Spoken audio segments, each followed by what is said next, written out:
Hello, this is Reverend Don Lewis coming to you from the beautiful metaverse, and more specifically from beautiful Danville, Illinois, homeland of the Corellian tradition.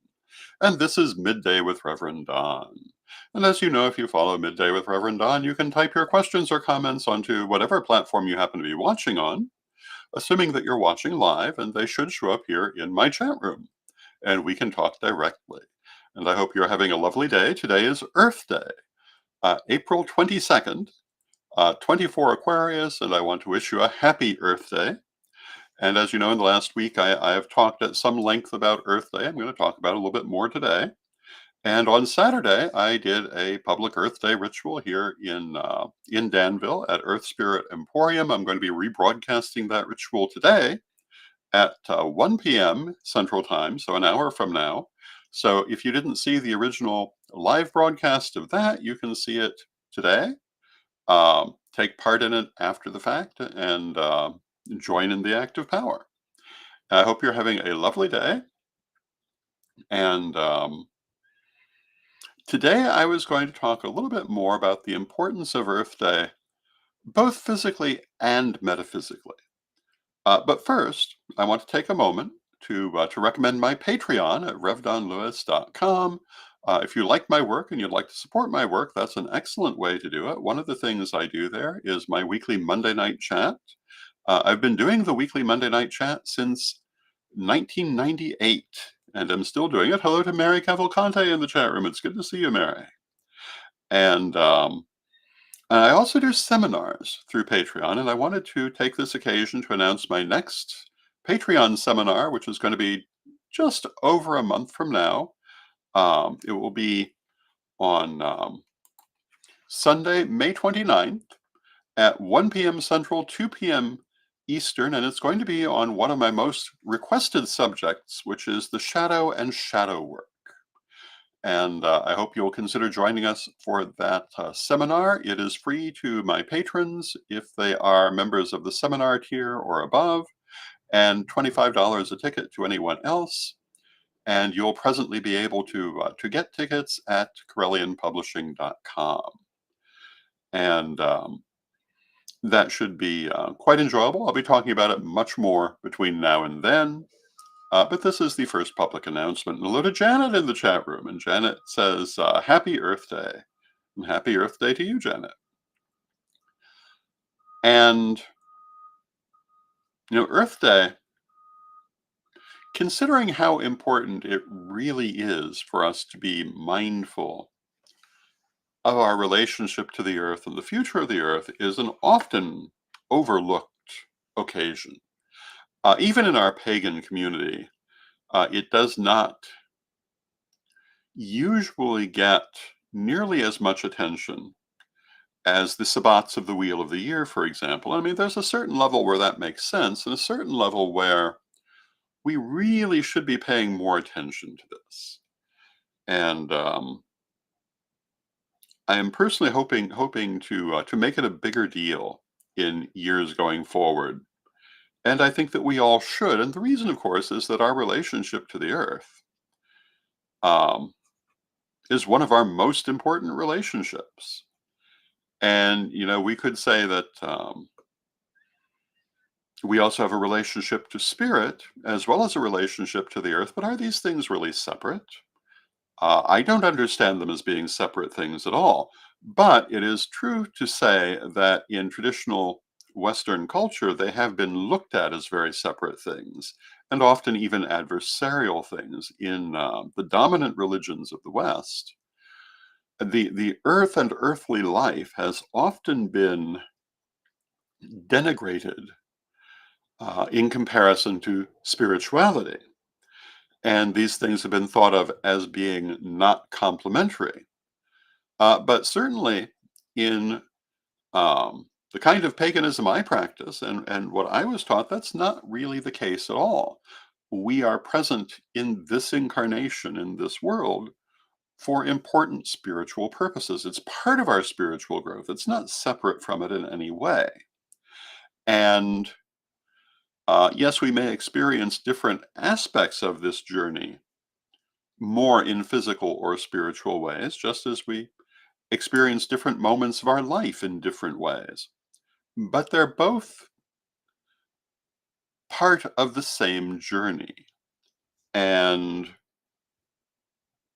there is um, no idea of leaving the earth behind for only spirit. They are united in the journey of incarnation. And yes, there are certain periods where we're here in this physical world, certain periods where we're in the spiritual world, but a big part of the idea is that we're constantly coming back and forth. And my understanding has always been that some of the reasons for that involve the desire to more accurately, more totally express spirit in the physical world and basically bring them still closer together in their expression, even if their nature is not actually separate at all. Now, part of what this means metaphysically is when we look at the earth and the state of the earth, this has multiple different layers to it. There is the physical layer where we can say, parts of the earth are doing quite nicely, but parts of it are in great danger. And hello to Renee in the chat room. It's good to see you, Renee. But we also have to kind of look at it spiritually too. And when we look at the dangers to our environment, to the pollution of the environment, to the things that are having various damaging effects on the earth, this also reflects our spiritual state in certain ways. So when we work to heal the earth, we're also working to heal our relationship with the universe, with spirit. If we're going to say that the earth is the body of Mother Nature, then the state of that body also reflects our relationship with Mother Nature. And the more that we do to improve the health of the earth, the more we're improving that relationship as well. If we think in terms of reincarnation, the more we're improving our next incarnation, because part of our theology is that we do come back here. People of the majority of the branches of the Christian religion have a very different idea. They think that they can do whatever they want and never have to deal with it once they're gone from here. But that is not our point of view. It's not the point of view we espouse. It's not what we teach. And it shouldn't be how we're looking at it. We should look at this as being very much our business in terms of what we leave behind for future generations, not only in the sense of future generations, in the knowledge that we ourselves will be part of those future generations. And um,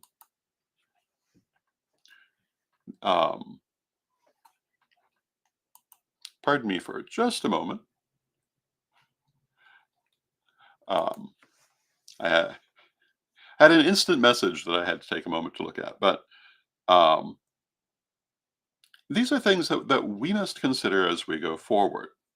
Now, last week we were talking a lot about the physical aspects of why we need to be mindful of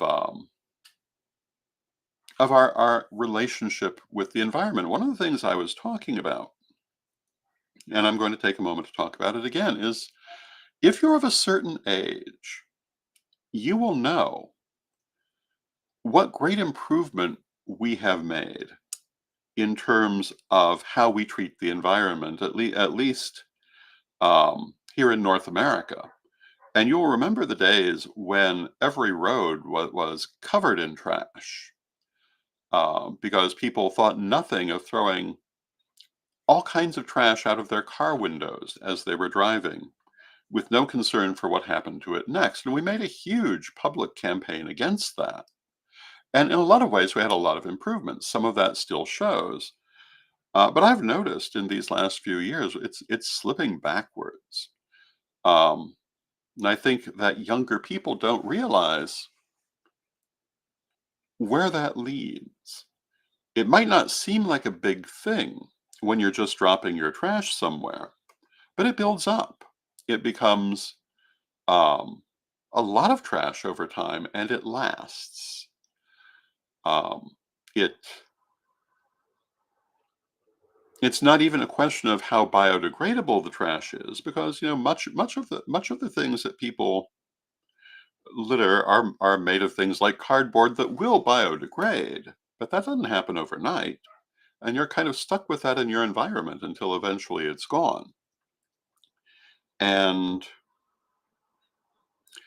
it's not a good feeling, I don't think, to be living in a trash heap.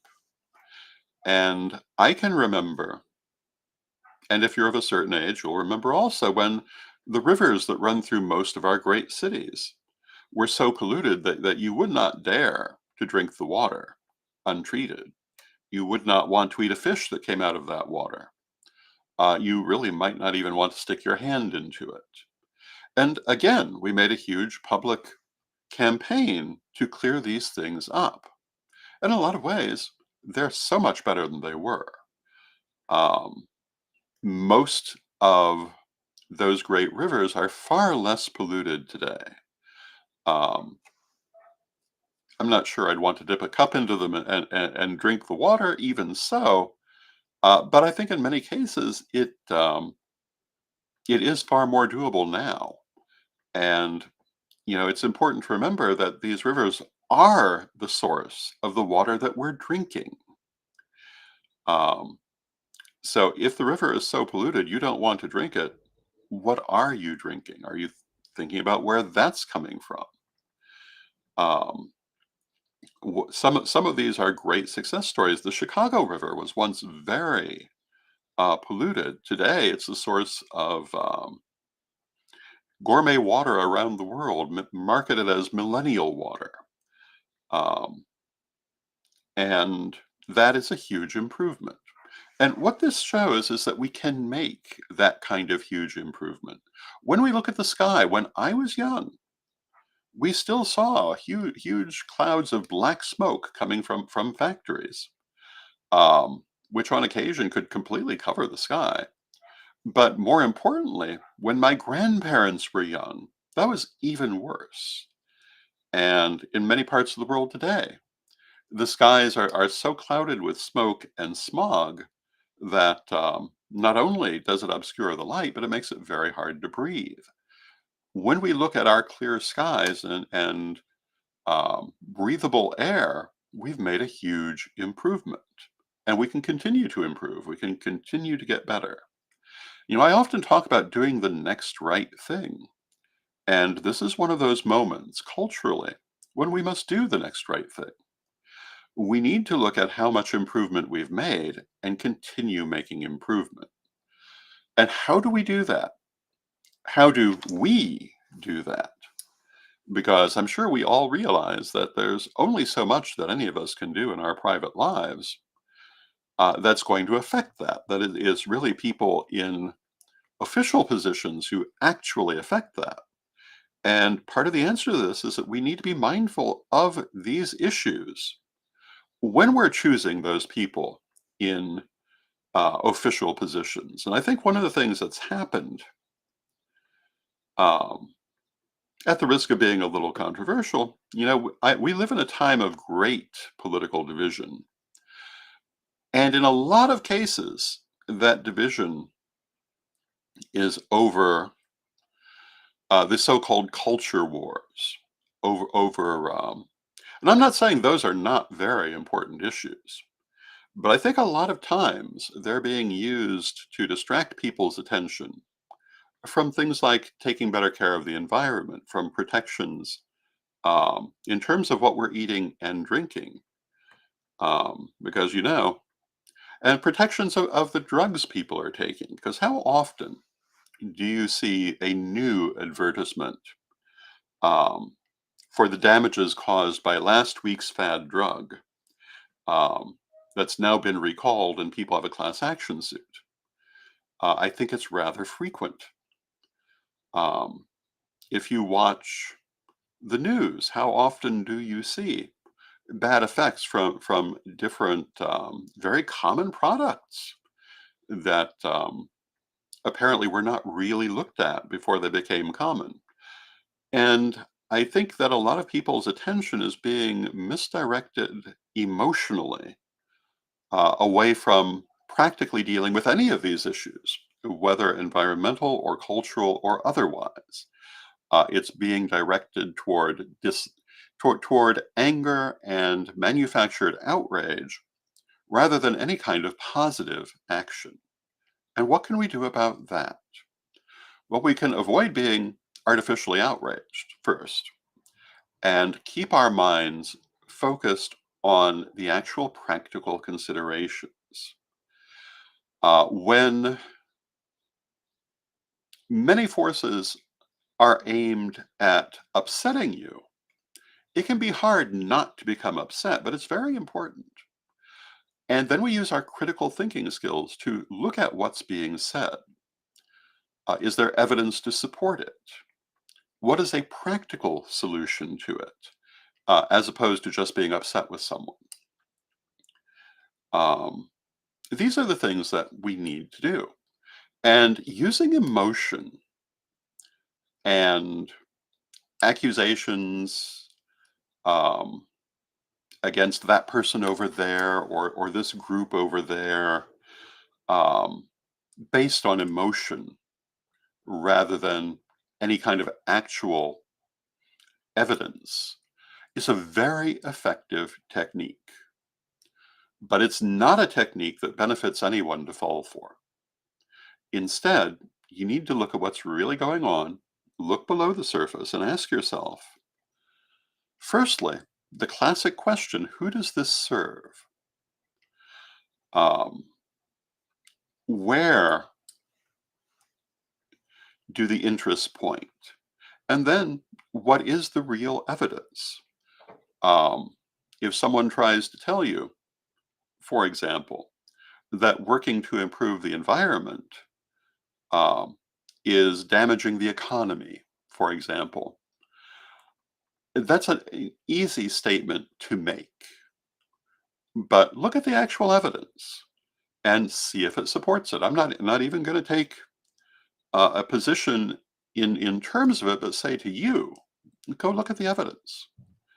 Um, as I look, I guess I will take a position because as I look back on the many years of my life, that certainly did not seem to be the case at all. For most of the years that we were really working on improving the environment, it seems to me we got more and more prosperous through almost all of that period. It's only when we started backing off from this sort of thing, it seems to me, that we started to have serious issues. And hello to Mary in the chat room. It's good to see you, Mary. And when we stop and think about Earth Day, these are some of the things we should be thinking about. And when I set up to talk about this again today, I wasn't quite sure what I was going to say, and I don't think this is quite where I expected to go. But I do think it's the most important place to go. And that is, how do you make a good decision about the next right thing to do? When we look at something like, should we just throw our trash out of the car window? We need to stop and look at not the emotional aspect of the situation, not what's convenient to the moment, for example, but to look at the consequences, to look at the evidence of where those consequences lead, and also to look at the evidence of what happens when you depart from that practice. And I can remember being a young person when we were really campaigning heavily against this, and thinking that some of the anti-littering fines that were there seemed a little draconian to me, but I don't think that now. Um, looking at the difference they made and seeing again people not following that, I don't think they were so draconian. I think it was a vital step in the right direction. And that's based on my examination of the facts and the consequences of the action. When I look at the pollution of the air, and when I think about the fact that We don't have regular warnings not to leave our houses on certain days because of the smog factor.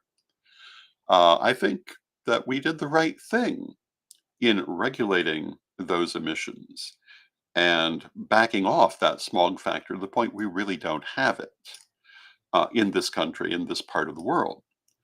And I think that looking at certainly the evidence of my own experiences tells me that is the right course to follow. And again, how do we follow it? By putting people in positions of authority who consider it important. Um, and Reverend Mary says, I will honk and flash my lights at people who throw trash out their car windows. Good for you, Reverend Mary. Um, because, it is not so hard to keep the bag from your fast food purchase until you get to a trash can. Um, it is not so hard to keep whatever other waste you may have until you get to a trash can. There are plenty of them. We almost all have them at home. Um, there is no need to throw it out your window wherever you happen to be. And I do realize that if that's the only life you've ever known, if you've always lived in places covered in heaps of trash, maybe you don't understand why it's a problem. And my mind has gone there recently because I was noticing this already while I was still in Florida. I definitely am noticing it here in Illinois. The reaccumulation of trash. But I also do realize there are people who have lived in neighborhoods where that maybe never did get any better. But I will tell you, it's much better when you're not covered in trash. Um, so I'm not really sure where else to go with that, except to say again that when we look at these things, we don't want to look at that momentary emotion or that momentary convenience. We want to look below that at the actual situation, the actual evidence, and where it leads. Because people can and do misrepresent situations all the time in ways that they believe will get people to do what they want. They will make baseless accusations. Um, I'm not going to repeat any of the accusations out of the news these days because I'm sure you've heard them on all sides.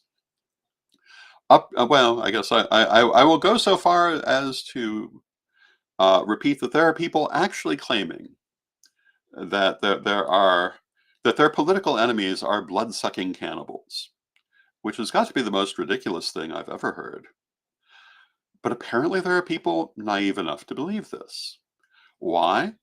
Because they don't stop and look at the evidence. They're going purely on the emotion.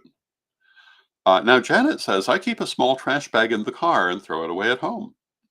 And that's a wonderful thing. And, I remember trash containers made just for cars as well. I remember my parents had one that had two little sandbags on the side, and it went over the,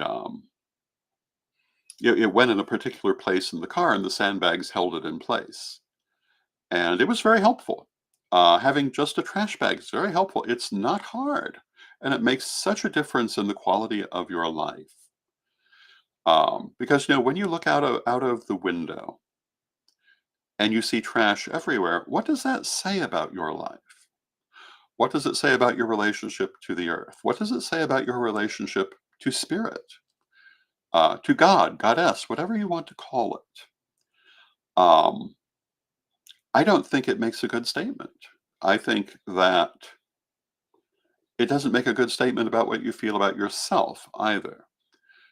Because if you are living in a trash heap, what does it say about you? And yes, I know that Oscar the Grouch from Sesame Street is a very adorable character. Um, but I can't really think that living in a garbage can is a desirable state of being. I guess if that's what one wants, that's their business. But they need to keep the trash in their own trash can. And This is part of what started Earth Day, that much greater scale of pollution we were dealing with back in the 60s. Um, and I sincerely hope we don't return to that. But I do see a lot of signs of it, and I see people who seem to have it as part of their quote identity end quote. Um, and I know that it's related to all of this apocalyptic nonsense. They think in many cases that it doesn't matter what they do, the whole world is going to end any day. And all kinds of forces in society reinforce that message. But let me tell you, the earth is not going to end any day, and neither are you in all likelihood. Of course, we all of us end at some time, but at least according to my understanding, we come back. And the earth is still going to be here in whatever state we leave it. So, as we celebrate this Earth Day, we want to celebrate the glory of the earth, the beauty of nature. We want to celebrate the green and verdant trees, the beautiful flowers, the lovely sky, the clear lakes, all those beautiful things. We want to celebrate them. But we also need to be mindful about preserving them and even growing them, helping to make nature more vibrant, more healthy, more fertile, because everything about our life on Earth depends on this. And if you want to see how much it depends on it, there are certain parts of the Eastern Hemisphere which tell rather depressing stories. There are many parts around the Mediterranean that have become deserts that we know were not deserts a few thousand years ago. And the reason it's believed that they became deserts is that they were overforested, they were overfarmed, they were exploited without any consideration for the future. Now, the people who were doing that several thousand years ago didn't necessarily have our understanding of how to do better, but we do. And we need to be mindful of the fact that if you don't take care of your land, eventually it becomes a desert. And deserts are very hard to live in. And how much better to live in the beautiful world that we can have than the desert that we could make. And this is true both physically and metaphysically, because our lives can be beautiful, fertile, creative enterprises, or they can be spiritual and emotional deserts, depending on how we choose to live them. And this is why I constantly come back to choosing that next right thing. And we all of us have moments in life when we do the wrong thing. We have moments in life where we take the wrong turn. But when we do that, what we need to do is get back on the right road and continue to live a good, creative, spiritual life. And if we do so, we will continue to prosper. And if we get caught in negativity, if we get caught in bitterness, if we get caught in anger, if we get caught in division of the sort that you see throughout politics at this moment, um, it doesn't lead to a good place, neither physically or spiritually. And I'm not saying that these are not important issues, not at all. I'm saying, again, we must not get caught up in the emotion of them, but look at the reality of the situations. And again, find that next right act to make them better and not wallow in in the emotionality that a number of forces would seem to want us to wallow in. So those are my thoughts for Earth Day. Um, there's a level where I would have rather talked about that the happy, colorful flowers and all the beautiful wildlife and um, the beautiful clear lakes and so forth, which are all things to celebrate on this day. But I have to say, in a lot of ways, I find it more about healing the earth, which of course is why Earth Day was really created, to focus on the healing of the earth. And I hope that within some years in the future, it can be more about celebrating the earth because we will have done the healing. And so, with that, I see we've come to the end of our half hour. I want to thank you for joining me. I love spending this time with you. I hope that you're enjoying it. Tomorrow, I'm going to be talking more about the art of ritual in response to viewer requests from last week's ritual discussions. And we will be talking about that in more detail. On Wednesday, I will have Chris Copeland, and we'll be talking about Corellian Publishing. On Thursday, my guest will be Jason Heikerel. We'll be talking about the upcoming illustration and double investiture. And of course, Friday will be our weekly roundup. So thank you for joining me, and let us close with our prayer, as we always do. Oh, and in half an hour, we'll be rebroadcasting the Earth Day ritual from Saturday. So I hope you'll join us for that. Divine Mother Goddess, Divine Father God, beloved ancestors, we thank you for all that you do for us in our lives, and we ask you to help us to always find that next right thing to do. Help us not to be distracted from that next right thing, but to always try to see things realistically and not to allow ourselves to be caught in endless emotion, but rather in practical action that improves our situations and the situations of the world around us. Beloved Mother Goddess, beloved Father God, beloved ancestors, we thank you with great love and thanks, and may you be blessed now and always. And may you be blessed now and always, and I'll see you tomorrow.